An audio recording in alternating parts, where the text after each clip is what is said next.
This is my trimeter extension cord. I've had this extension cord for a while.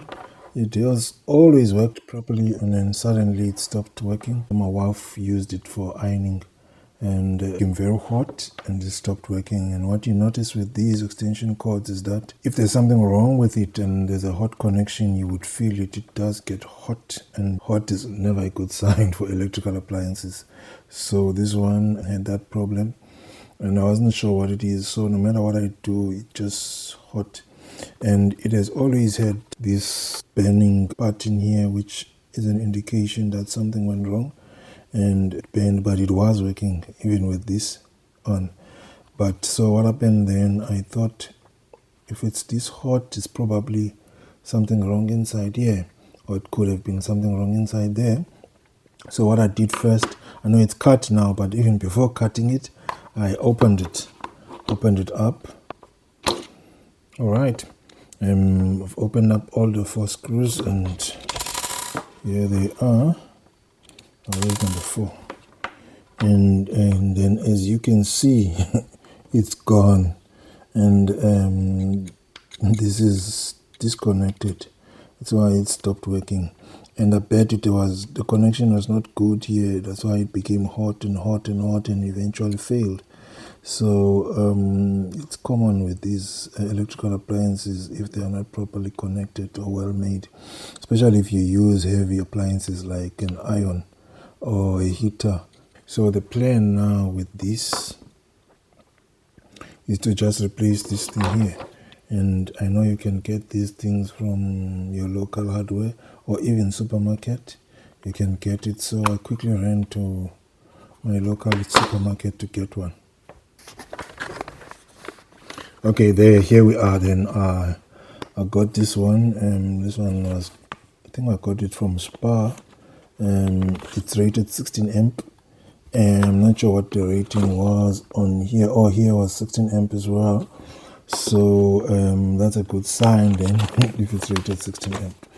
So I got this one, 16 amp. So the plan then is to just replace this with this, which is a straightforward replacement. Hopefully it's gonna last, and I'm gonna have many more years of this. Let's see if I've got a smaller screwdriver. Oh, there. Should do it. Check first of all how was the old one connected, and also just to check what is written. It's usually written where you connect your, yeah, there you are. See, it's written there live, written there neutral. So that live and that neutral, let's see if I can zoom it in. Live would usually then be your brown or your red, and neutral would be your blue or your black. Just check how long you need to make your wires. In this case, my wires have to reach there, all over there. So if I cut somewhere here, it should be fine. Make sure when you do make your cut, you don't cut all the way through your insulation. Just cut the outer sheet only. And the best way to do that is to just make a mark with your knife, and then you pull it this way. All right. So this is your live, that's your neutral, and that's your earth. So they will be sitting like this, and neutral will go all the way there. Your earth, your live, and your earth. So what we can then is do with ease is just to cut this one. So right.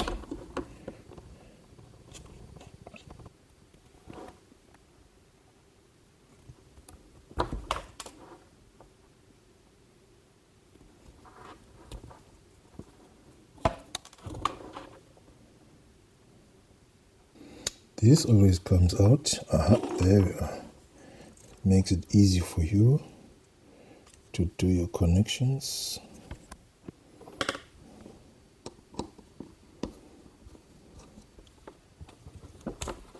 If you have not done so, please like and subscribe to my channel.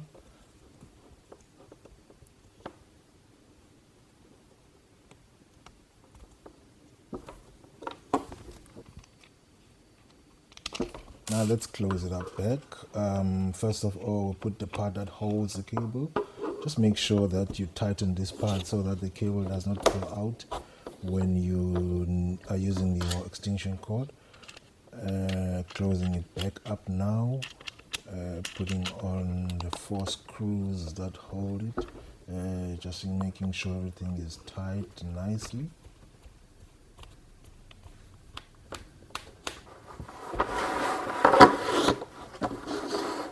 Alright, that's done. Now it's ready, but before we put it into service, let's test it. Bring out the power source, plug it in. Oh, alright, nothing has happened yet, no explosion. Bring out my tester, just plug it in, see if it's working.